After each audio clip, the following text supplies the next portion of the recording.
This is Brandon with Big Cleaning Professionals here. 2-room pet cleaning.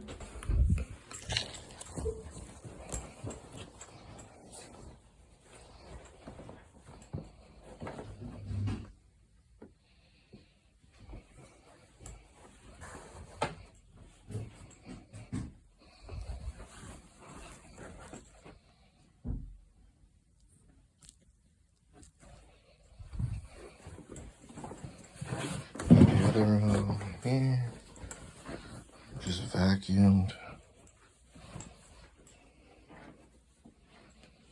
All right, stay tuned.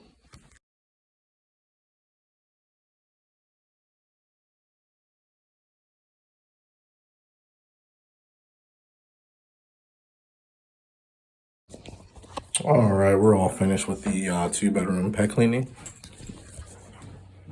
Look.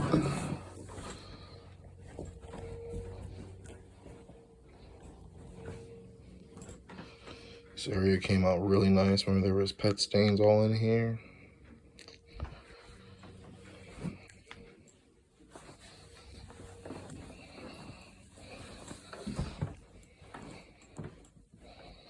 This one too, there was urine stains on this side. They were fresh here, they came up. These ones on this side did not that much. You can still see some little bit of yellow there. A lot of them did come up, but not all. Reason being is because when the urine sits there and it stays there for a long time, it turns into an alkaline. And that then disintegrates and gets into the fibers of the carpet. All right. So stay tuned.